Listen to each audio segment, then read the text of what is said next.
Hey, good evening, folks, and welcome back to Zoom Daily with Rabbi Shlomo Schwartz to a realistic map of meaning. I'm just waiting for him to show up in the Zoom room. He hasn't arrived yet, and my phone keeps binging. So a lot of people don't realize that in order for me to broadcast on the Noahide World Center, I have to log out of my Dan Barwell Facebook page and log in as the Noahide World Center in order to be able to broadcast on their Facebook page. And I keep getting personal messages sent to me during a broadcast or just before as I'm setting up. And as much as I care for each and every one of you, it's very difficult to monitor when I'm switching between accounts, and I can't switch accounts once I start the Zoom broadcast because I have to cut the stream and then I can't resend it. So it's just the way I'm using rebroadcasting software. So there's always difficulties, but it is what it is, and I try to deal with that on the back end and bring wonderful Torah content.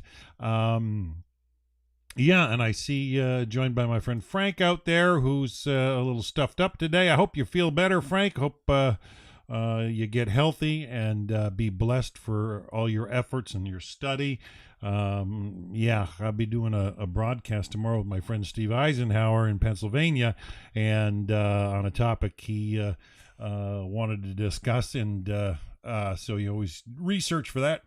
So excited, and hi, Cassandra. Good to see you again.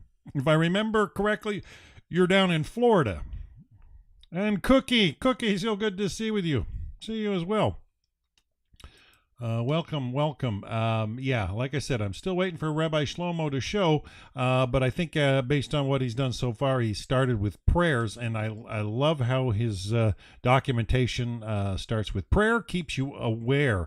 And yeah, the whole idea of having Zoom meetings is that so that people can get together and bond in a common theme and work towards developing communities.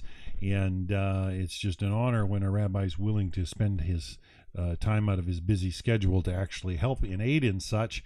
And I think the reason B'nai Noach hasn't fully exploded yet globally is because community is what a lot of people are thinking. And especially here in the West, those that have come out of Christianity are always looking, well, where's there a church or a building or some place I can just pop into, and they seem to miss a lot of the entire texture and theme and intent. It's not about establishing a new religion. The Sheva Mitzvot B'nai Noach are Hashem's mitzvahs for the non-Jewish world, and we cannot have a distinct religion apart from Judaism, because Hashem has created them to be a kingdom of priests, a light to the nations, and developing our own communities independently would cross a line at somewhere where they're in fact creating their own religion, developing their own customs, and but there's room for everybody to be individuals, 100%. But to try and grow without the guidance of the rabbis is not encouraged. And yeah, so while I'm waiting for Rabbi Shlomo to come, just going over, I love the way his prayer keeps you aware. Starts with their daily prayers about Hashem, King of the universe, who gives the rooster understanding to distinguish between day and night. And blessed are you, Hashem, King of the universe, who made me according to his will, that we get good understanding that, you are the way you are, and Hashem made you that way, and people would learn to own that and not try to be something they're not. Nothing more frustrating than nothing more unsanctified. I mean, the term of what is sanctified is something doing what it's designed for. And if you think, you ever seen somebody try to hammer in a nail with a shoe? It's not designed for it. It might get the job done, a rock, but that's not what it's designed for. One analogy is a pencil or a pen. I can stir my coffee with it, but that's kind of gross, right? I could clean my ear out with it, but that's not healthy. A pen is sanctified when it's actually writing. And so understanding that Hashem made you according to his will, you are the only you, and you have something unique that you can add to this world, and nobody else ever will except you, and that's where your purpose lies. And we hope that you all develop into your full potential, to be who Hashem has designed you to be, and that you realize your own uniqueness, and that you blossom. Yeah. Blessed are you, Hashem, King of the universe, who gives sight to the blind. Blessed are you, Hashem, King of the universe, who clothes the naked. We all came into the world that way. Yeah. Blessed are you, Hashem, King of the universe, who releases the imprisoned. That can be imprisoned in anguish, imprisoned in slavery, imprisoned in so many different ways, but he releases the imprisoned. Just ask. Blessed are you, Hashem, King of the universe, who straightens the bent. Now, that's a tough one. If you've ever tried to straighten a bent nail out, you can never get it quite right, and when you hit it again, it bends at the same spot. Blessed are you, Hashem, King of the universe, who spreads the earth above the waters, in the design, so that we have a place to exist. Blessed are you, Hashem, King of the universe, who provided me with all my needs. Blessed are you, Hashem, King of the universe, who prepares the steps of man. And this is a really, really huge thing to understand, the complete and utter sovereignty of Hashem. He prepares the steps of man, but of course free will is given. All is foreknown, yet free will is given. He doesn't impede, and this is so that righteousness, people understand that you can merit reward or punishment based on your actions. He prepares the steps, but are you willing to walk in them or not? And that's the call of living, of being alive. Blessed are you, King of the universe, Hashem, King of the universe, who girds Israel with might. Blessed are you, Hashem, King of the universe, who crowns Israel with glory. Blessed are you, Hashem, King of the universe, who gives strength to the weary. And sometimes, this world can seem dark and hopeless in a lot of situations, but strength can come with hope. And if anybody's discouraged out there, I encourage you, to reach out and chat. Hope is available. Life is life, and that which is alive never dies, and that which is dead never truly lives, I think. And you got to understand the way we are not just flesh and blood beings, but we are souls housed in flesh, and who you are deserves to be strengthened. Don't let the external circumstances dictate and rule over your life. But if Hashem's put trials and tribulations in your path, they're usually there to teach you something. And when you learn the lesson, you move on. And there's more trials. Sometimes they get harder and harder, and it's just like climbing a hill. It gets steep in certain spots. It's difficult, but yeah. Blessed are you, Hashem, King of the universe, who removes sleep from my eyes and slumber from my eyelids.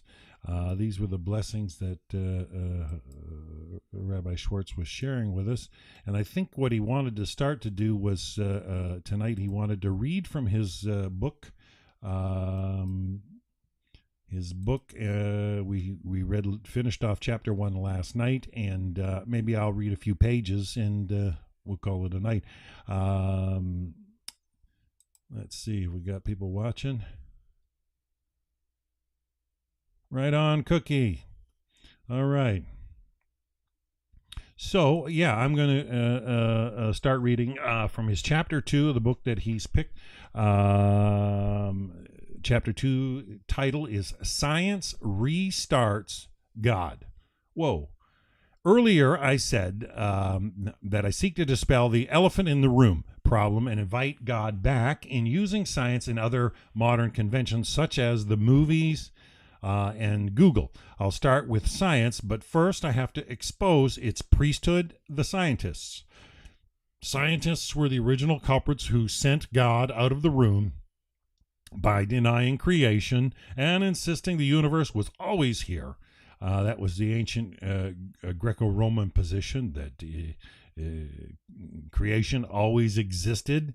And that was what was so profound about the dawn of Torah is in the beginning, the sheer fact that the universe and all that exists had a beginning. It was not commonplace in the ancient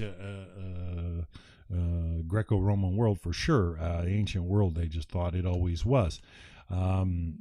That embodied the idea that things just happened without God, without meaning. Scientists were able to displace God because they were hailed as the masters of the universe when it comes to solving life's problems. Most scientists deny they need God to explain anything. They can figure it out themselves. Don't revere them so rapidly. They still hide from what they can't explain and haven't stayed up to date. One thing I think from me to you scientists, what you need to realize about science is only and has always been nothing more than the methodology of nature. The methodology of nature. So what is nature? How do we understand its methods of function? That's all science has ever been, the methodology of nature. Nothing more, nothing less, and yet people do revere it, and sadly that shouldn't happen. Okay, science finally proved that the universe was created, but scientists replaced the word created with the word started. They said the universe started with the Big Bang, when every speck of energy exploded with unimaginable force, creating matter and propelling it outward to make the billions of galaxies of our vast universe. He's got in brackets here, as I write, space.com has just confirmed the James Webb Telescope has not disproved the Big Bang, despite an article about pseudoscientific theory that went viral. And I think maybe he's alluding, what's the physicist's name? The theory that there's a great contraction and then a restart, latest postulate. Anyways, nonetheless, how did the Big Bang start? Space.com says with a singularity or a point of infinite density at the beginning of the Big Bang. Taken at face value, this tells us that at one point the universe was crammed into an infinitely tiny, infinitely dense point. This is obviously absurd, and what it really tells us is that we need new physics to solve this problem. Our current toolkit just isn't good enough. Well, that's true. Once you get to the quantum realm and things are shrunk, I mean, atoms weren't even atoms in the singularity. I mean, the materials that we think of didn't even exist at that stage, according to true science. They weren't yet formed. I think, for his book to say it's absurd, it's mathematically founded. But I agree with what he says here, that we need new physics to solve this problem, because when you're starting to deal with quantum theory, I believe that there is upper dimensional geometric physics that controls or is greater than our current understanding of physics, and I think it's tied in with Torah, just like I've got a wonderful video up here that talks about the Torah as the blueprint for creation. The one Rabbi shared it, and it's just beautiful, beautiful material. As politely as possible, I must point out there is no need for new physics if we would just resort to the old title of God, but scientists still won't talk about God, so they use a different name, quantum mechanics. Quantum mechanics are the laws that govern subatomic particles and forces. These laws have been scientifically proven to allow something to come from nothing at the subatomic level. Totally different from our everyday experience. Now that these laws have been scientifically proven, we no longer need to believe in creation. That's not true. I think there's still physics isn't solved at all, that's for sure. The theoretical physics still goes on. We can know it as well as we know anything else. We just have to realize that creation from nothing occurs at the subatomic level. Well, that's generally what the Big Bang postulates, that infinite density means everything that, from planets, all the planets and all the stars and everything all crammed into an infinite small space. Yeah, you're dealing with gravity pressure at such a scale that you're dealing with numbers that our minds we have no baseline function with, that's for sure. In this way, science is actually discovering some fascinating details about God, and I think that all that exists testifies that if it exists, it's got to have a reflection of Hashem in one way, shape, or form, or it wouldn't be. My last statement will probably come as a shock to graduates of conventional wisdom, i.e. public education and mainstream media, that demotes God to a primitive idea. All of the conventionally wise should be admonished for refusing to see how new scientific discoveries lend exciting new dimensions to ancient wisdom. Quantum mechanics created the universe. Sometimes all it takes is a new frame of mind. The insights that follow were inspired by a YouTube video titled Believe in God in 5 Minutes, Scientific Proof. You can also search its alternative title, God Discovered in 5 Minutes. Since its posting in 2014, as of March 2022, it has been viewed more than 3.5 million times. I encourage you to watch it, and he posts a link. Maybe here, I'll share that link with you guys in the chat room. Paste. That's the link that he's sharing. I'm just posting it in the YouTube stream, and maybe I'll even post it.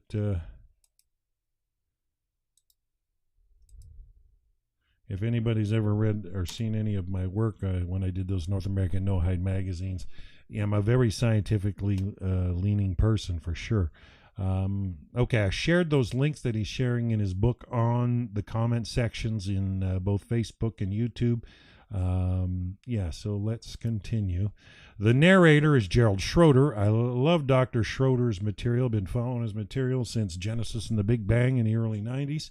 The narrator Gerald Schroeder has authored several books, including Genesis and the Big Bang from 1991, wherein he presents a brilliant reconciliation between the scientific evidence in a 14 billion year old universe and the biblical account of the 6 days of creation, which I disagree with,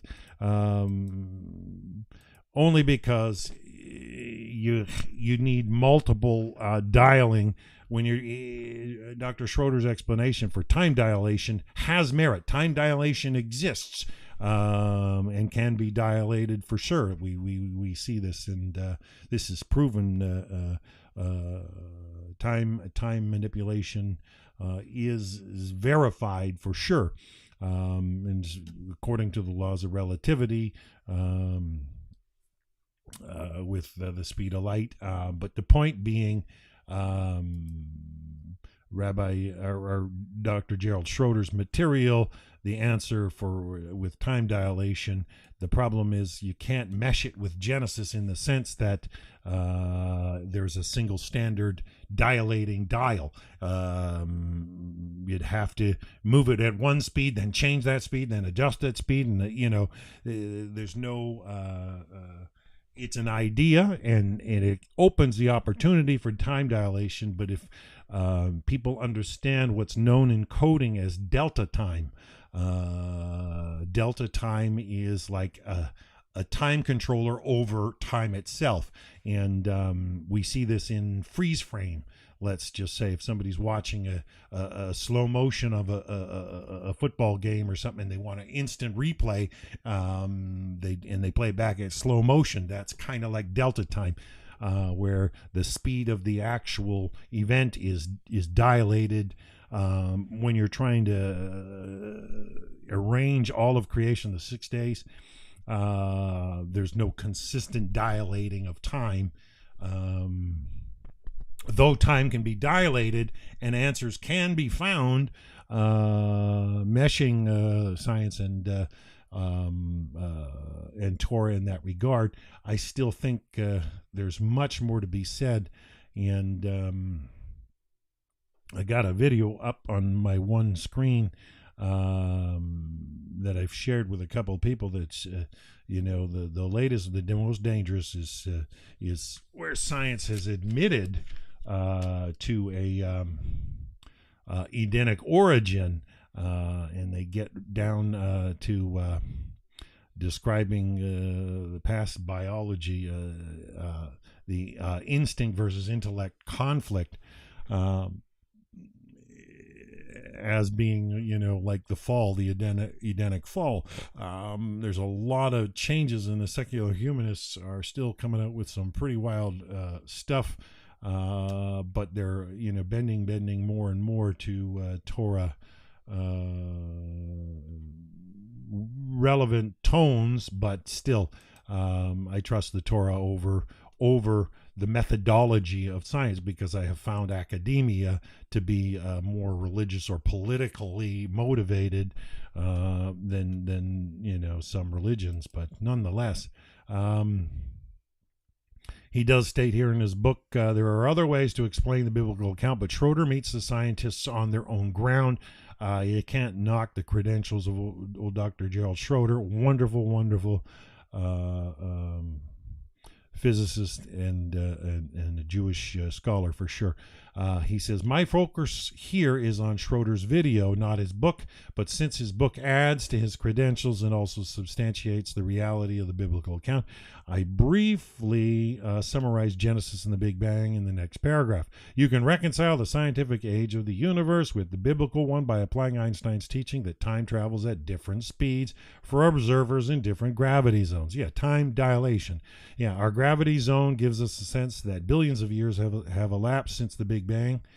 No, the data shows the billions of years. On the other hand, the gravity zone just outside the edge of the universe, where must reside whatever started the universe, gives a sense of 6 days for the same period. Since humans don't appear on the scene until the end of the creation story, Schroeder proposes we interpret the biblical account of creation as a description of the Big Bang from the edge of the universe perspective rather than from our human perspective, and that is why it counts only 6 days. There's still, like I say, there's no single rate dilating dial that one can apply, or I'm sure Dr. Schroeder would say, here's the mathematical dilation code, and it wasn't in the book, but the concept of dilating time. But I'll tell you, when he came out with that book, I hooked up, and I've been on that for 40 years since his book anyways. And I started studying, right down to the quantum level, and what got me hooked on the magnetic anomalies was really trying to reconcile the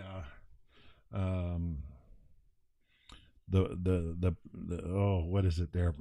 The problem between measuring both the uncertainty principle. I didn't like the uncertainty principle, or while the uncertainty principle exists, there's not going to be any possible further scientific advances. So I got into magnetic anomalies after wrestling with the notion of the uncertainty principle and the limits it imposes on physics itself. But you got to realize you start getting into non-normalized numbers when you're dealing with the subatomic. And we, as an animator, I ran into the same problem when I spent 6 years measuring the map I did to prove the flood, global flood, based on the evidence of planet Earth. And I spent 3 years doing the animation, but 6 years measuring it under a principle of antipodal pressures. And what you find plainly in the data is there is a something that spherizes a planet. Gravity causes centrifugal spin for sure, but what causes, something from being an elliptical plane, like say a spiral galaxy, to something that, fleshes out, spherizes, and you've got antipodal pressures. And when you understand magnetic gravity and the way poles start to exist based on spin and velocities, you start to see the magnetic warping, and you start to notice antipodal pressures, and you start to realize there's an oscillation factor going on behind the scenes, especially at the quantum level. And when you realize that, Torah teaches, generally the rabbis will teach you that God's endlessly creating the world, or all of existence, innumerable times every second.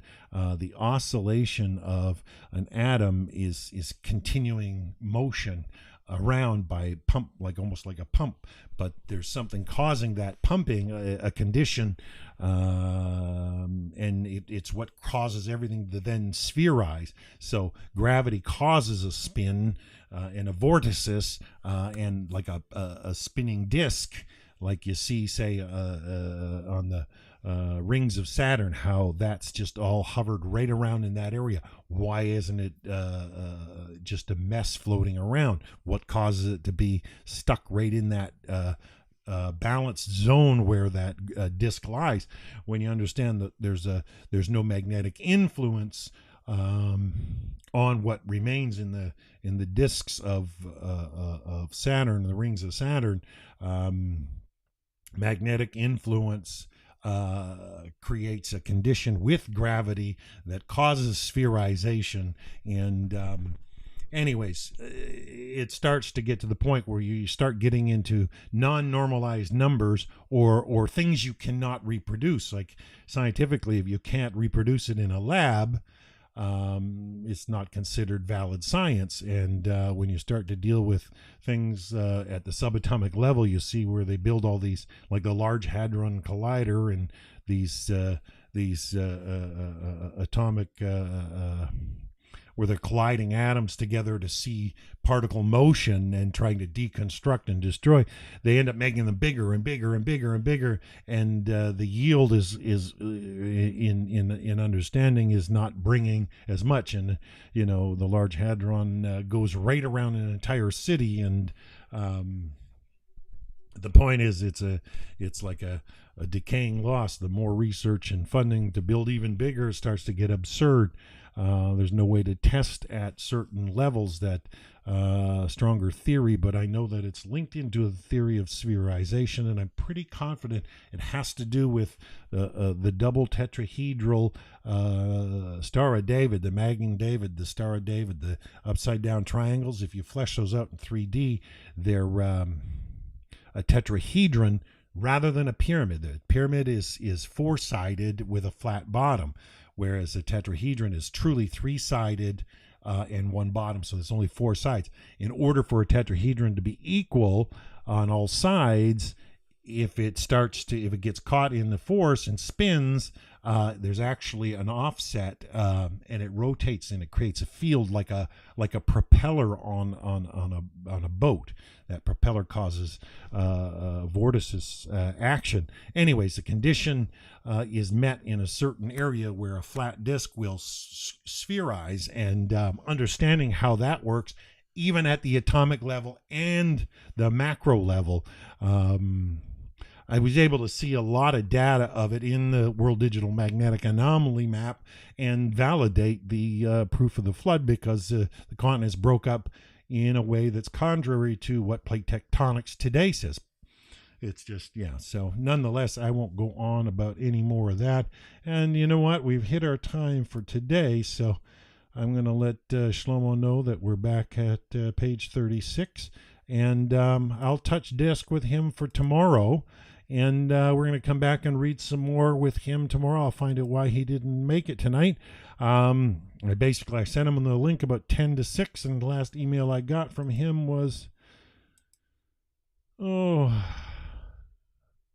at 5:24 my time, so just over an hour ago was the last email I got from him, and sent him one since with the link. So I don't know. We'll see how it went. I hope you enjoyed the talk so far, and we'll be back reading more from his book tomorrow. And if you want to come to the Zoom meeting, on Facebook, I attached the link to the Zoom meeting I'm in, and tomorrow night at 6 p.m. Pacific, 9 p.m.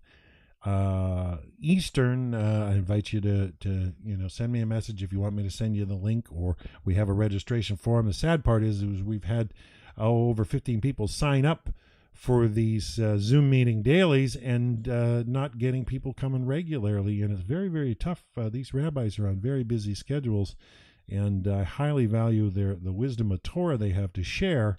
And to get people sign up and not show, that's disappointing. My mother was one, but I know she's on a plane right now from British Columbia here back to Southern Ontario, so I know that where she's at. But so if anybody want to join tomorrow night, get in touch with me on my Facebook page. I'll send you the Zoom link, and we'll go from there. So I'm going to sign out for tonight. I'll let you. Hashem made you, and nobody else is you. And we're glad you are who you are. And we hope that you grow to full fulfillment, reach your potential. I'm going to sign out for now.